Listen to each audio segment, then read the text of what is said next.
Jangan lupa subscribe di YouTube channel Metro TV News dan juga nyalakan notifikasinya.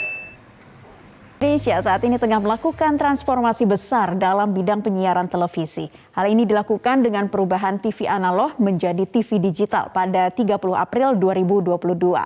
Transformasi ini membuat siaran TV analog tidak dapat diakses kembali.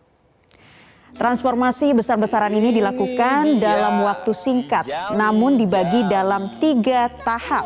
Tahap terdekat mulai dilakukan pada 30 April 2022 dan tahap terakhir berlangsung pada 2 November 2022. Daerah yang menjadi target analog switch off tahap pertama ialah daerah yang sudah memiliki persentase kesiapan infrastruktur multiplexing mencapai 100%. Sampai saat ini terdapat 291 lembaga penyiaran atau 41,75% dari total lembaga penyiaran yang sudah menyediakan siaran secara digital.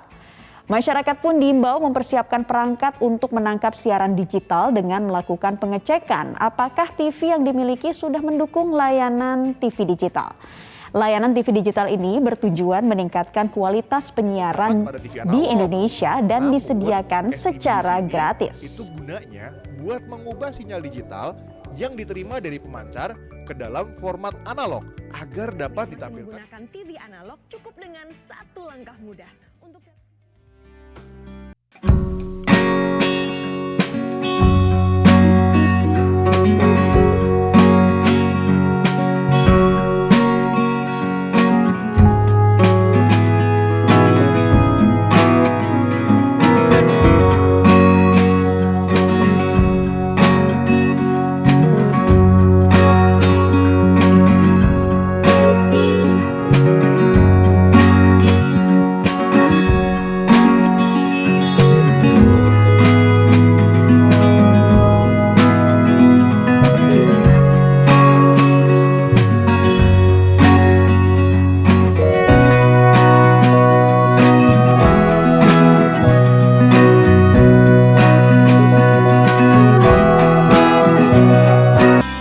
siaran TV analog atau siaran televisi yang biasa ditonton masyarakat Indonesia akan beralih ke sistem penyiaran TV digital. Batas akhir yang ditetapkan untuk penghentian siaran TV analog adalah 2 November 2022. Mengingat kompleksitasnya, penghentian berlangsung dalam 3 tahap. Tahap pertama pada 30 April 2022, tahap kedua 25 Agustus 2022, dan tahap ketiga atau paling akhir pada 2 November 2022. Lalu sudah seperti apa persiapannya dan kendala apa saja yang dihadapi dalam peralihan ini? Sudah terhubung langsung bersama kami dengan Menteri Komunikasi dan Informatika Indonesia, Bapak Johnny G. Plate. Selamat pagi, Pak Johnny Plate.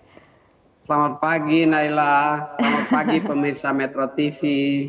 Iya, senang sekali Indonesia selamat berpuasa ya. TV digital. Selamat berpuasa juga. Ramadan ini ya. Iya, semoga puasanya lancar semuanya. Nah, ini kita sangat antusias nih Pak Joni karena sebentar lagi kita akan menyambut peralihan ke TV digital. Tahap pertama tidak terasa ya pada 30 April nanti.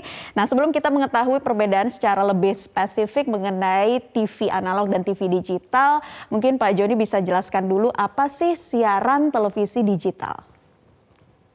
Ya, siaran televisi digital itu adalah siaran televisi dengan teknologi yang baru ya, dengan memanfaatkan spektrum frekuensi yang lebih efisien. Ya. Nah, teknologi yang baru ini memungkinkan pemilik TV untuk mendapatkan siaran yang lebih jernih, siaran yang lebih bersih, dan siaran dengan teknologi yang lebih canggih. Nah, untuk itu Indonesia sendiri sudah memberikan komitmen sebetulnya bahwa kita ini sudah harus memasuki era TV digital itu di tahun 2015. Itu komitmen Indonesia di ITU. Tetapi karena selama ini payung hukumnya belum bisa dilakukan, maka itu tertunda hampir 7 tahun. Namun tidak ada kata terlambat lah. Ya, dengan disahkannya Undang-Undang Cipta Kerja dan PP 46 tahun 2021, kita menyusun ya persiapan Indonesia untuk melakukan analog switch off. Saat ini pemirsa di rumah sebetulnya ya sudah bisa menerima TV digital. Kenapa? Saat ini sudah berlangsung yang namanya simulcast. Simulcast itu penyiaran yang berlangsung digital dan analog. Dan menurut amanatnya Undang-Undang Cipta Kerja kita di 2 November 2021 ini ya harusnya analog itu di switch off ya. Dengan switch off-nya analog TV analog, maka tentu pemirsa-pemirsa yang mempunyai TV yang belum memenuhi standar TV digital atau DVB-T2 itu nanti tidak bisa lagi menerima siaran jika tidak disiapkan perangkat penerima yang baru. Dari sekitar 40 juta televisi yang ada di Indonesia ini, ya sebagian terbesar itu sudah mempunyai syarat perangkat penerima digital. Namun demikian ada banyak TV-TV tabung rakyat ya yang belum memenuhi syarat standar TV digital. Nah, untuk itu kepada rakyat-rakyat yang mempunyai TV belum memenuhi standar ini harus disiapkan perangkat konektor yang disebut dengan set-top box itu Naila. Nah, set-top box ini siapa yang akan menyiapkannya? Set-top box ini menurut amanat PP dan undang-undang itu disiapkan oleh perusahaan-perusahaan penyiaran. Nah, jika kurang nanti ditambah oleh pemerintah dan pemerintah sudah menyiapkan 1 juta set-top box melalui APBN untuk menambah bagi keluarga miskin. Keluarga miskin ini adalah keluarga-keluarga yang ditetapkan sesuai yang ditetapkan oleh Kementerian Sosial. Ada sekitar 6,7 juta keluarga miskin di Indonesia yang harus disiapkan set-top box-nya. 1 juta disiapkan oleh pemerintah, sisanya 5,7 juta disiapkan oleh perusahaan-perusahaan televisi atau broadcasting, ya, termasuk dalamnya Metro TV, MNC TV, ya, SCM, Surya Citra Mandiri, Transmedia, RTV, ya, TVRI, di semuanya kita akan menyiapkannya dan dibagikan kepada masyarakat yang 6,7 juta TV itu. Namun demikian bisa saja ada masyarakat yang belum atau yang tidak terkategori masyarakat miskin, ya masyarakat mampu, tapi TV-nya belum digital. Kalau TV-nya belum digital ya harus membeli sendiri. Yang disiapkan oleh perusahaan-perusahaan penyiaran dan pemerintah adalah untuk yang keluarga miskin. Kami juga sudah berkomunikasi dengan Kementerian Perindustrian untuk menyetop produksi TV analog sehingga selanjutnya masyarakat hanya membeli TV digital. Nah, ini perbedaan harganya juga tidak terlalu mahal kok itu. Nah, kita harapkan dengan dilaksanakannya nanti analog switch off yang tadi dibilang dimulai pada 30 April, 25 Agustus dan terakhir 2 November ini masyarakat bisa menerima siaran TV yang lebih jernih suaranya, yang lebih bersih gambarnya dan yang lebih canggih teknologinya. Baik, Pak Joni, jadi ini kembali mengingatkan kepada masyarakat bahwa mereka yang menggunakan TV tabung nantinya akan diberikan alat set-top box seperti itu. Jadi tidak perlu mengganti TV-nya ya, Pak? Tidak perlu mengganti TV-nya, nanti akan diberikan perangkat set-top box. Yang akan menyiapkan perangkat set-top box ini hanya untuk TV-TV yang belum memenuhi persyaratan TV digital. Tapi sebagian terbesar TV-TV yang beredar di Indonesia ini sudah memenuhi standar TV digital. Nah, yang belum memenuhi yang masih TV tabung ini, yang keluarga miskin disiapkan oleh pemerintah dan perusahaan-perusahaan penyiaran dengan TV-TV, ya. Sedangkan yang keluarga mampu, ya beli sendiri set-top box-nya. Kalau saya nggak salah sekitar 200 sampai 300 ribu lah harganya per set-top box itu. Nah, distribusi set-top box-nya oleh lembaga penyiaran itu harus sampai dipasang di TV rakyat. Ya, dipasang di TV rakyat sehingga rakyat itu TV-nya langsung bisa menerima siaran digital. Ini yang sedang diatur saat ini, koordinasi antara Kementerian Kominfo dan perusahaan-perusahaan televisi, bagaimana distribusinya sehingga bisa dan dipasang, diinstalasi dengan baik di rumah-rumah pemilik TV. Ini contoh TV tabung di depan ini ya, yang disarankan Metro ini, sehingga itu bisa menerima TV siaran TV digital secara memadai. Ya, ini yang harus kita pastikan. Dan perusahaan-perusahaan TV juga kami sudah memberikan hak untuk mengelola multiplexing. Ya, yang mengelola multiplexing ini sudah membangun infrastruktur TV digitalnya. Nah, kalau sudah dibangun infrastruktur TV digital, infrastruktur MUX-nya dan perusahaan TV siaran penyiaran sudah menyediakan set-top box-nya, maka rakyat Indonesia nanti boleh menerima dan berkesempatan. Ya, Pak Joni.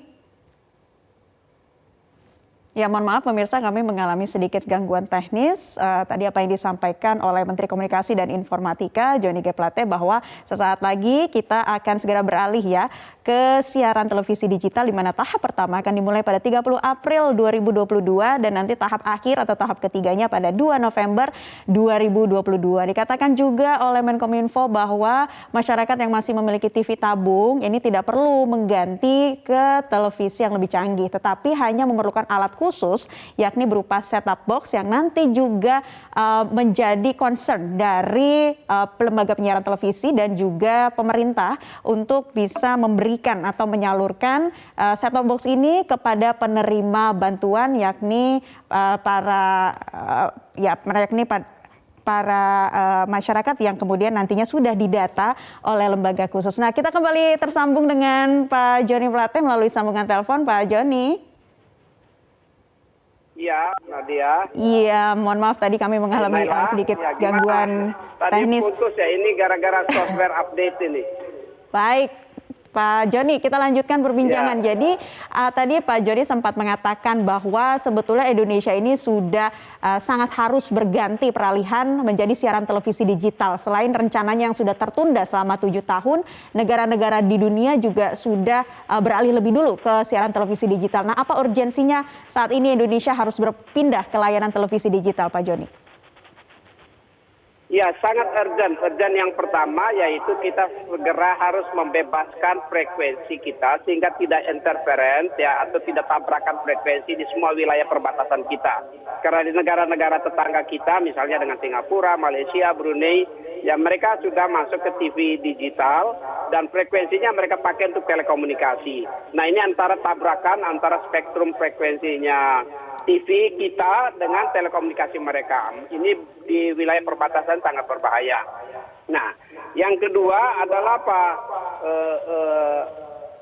nanti masyarakat itu akibat dari teknologi, bertumbuhnya teknologi ini mempunyai hak menerima televisi. Tetapi menerima siaran televisi. Dan pada saat di mana televisi di Indonesia sudah tidak memproduksi TV tabung lagi, ya, maka tentu saat itu rakyat tidak bisa lagi menerima siaran analog. Ya. Nah, ini kita perlu segera memastikan bahwa produksi TV-nya masuk ke digital, layanan TV-nya juga layanan TV digital. Ya. Dan yang ketiga, komitmen internasional kita itu, kita nanti dianggap tidak serius secara internasional untuk memberikan komitmen-komitmen kita terkait dengan tata kelola spektrum frekuensi dan tata kelola digital kita. Baik, terakhir Pak Johnny, kesiapan infrastruktur yang ada di Indonesia dalam menyambut TV digital sejauh ini seperti apa dan upaya apa saja dari Kemkominfo dalam hal mensosialisasikan serta mengedukasi masyarakat untuk beralih dari TV analog ke TV digital? Tadi sudah saya sampaikan, kita sudah memberikan kewenangan lisensi ya, hak untuk penyelenggaraan multiplexing. Nah, penyelenggara multiplexing ini mempunyai tugas membangun infrastruktur multiplex atau infrastruktur digital, termasuk di dalamnya lembaga penyiaran publik TVRI dan lembaga penyiaran swasta itu ada 5 saat ini ya, grup SCM, grup MNC, grup Transmedia, grup Metro TV dan grup Rajawali TV yang kita sudah memberikan hak itu sehingga ya penyelenggara ini segera, dan saya mendengar kabar bahwa mereka sudah menyiapkan infrastrukturnya, yaitu infrastruktur multiplexing. Yang sekarang yang perlu kita adalah bagaimana untuk menyiapkan alat penerimanya atau TV-TV yang sudah memenuhi standar TV digital. Nah, infrastruktur ini yang TVRI udah dibangun bersama-sama dengan pemerintah ya di berbagai wilayah Indonesia. Saya dapat kabar yang TV-TV swasta juga sudah membangun infrastrukturnya. Nah, yang harus kita pastikan sekarang adalah bagaimana membagikan ya dan memasang set-top box di TV-TV rakyat yang masih analog yang memenuhi syarat sebagai penerima. Nah, daftar namanya sudah kami berikan seluruhnya ya sebanyak 6,7 juta itu kepada perusahaan-perusahaan penyiaran by name, by address di desa-desa. Sekarang kita bekerja sama-sama dan saling berkoordinasi untuk memastikan pembagiannya tepat tempat, tepat waktu, dan terpasang dengan baik di televisi swasta. Semoga televisi masyarakat gitu. Baik, semoga tentunya nantinya tahap pertama bisa berjalan dengan lancar ya Pak Joni Plate. Kita harapkan bersama dan juga masyarakat. Naila, tidak gampang, karenanya perlu kerjasama yang baik antara pemerintah, perusahaan-perusahaan broadcasting, penyiaran kita, aparat-aparat pemerintah di kecamatan, di desa, dan masyarakat, ya supaya bisa berjalan dengan baik. Baik, mari kita dukung bersama Indonesia memasuki era televisi digital. Terima kasih Menteri Komunikasi dan Informatika Pak Joni G. Plate sudah bergabung bersama kami di kesempatan Selamat Pagi Indonesia. Selamat beraktivitas.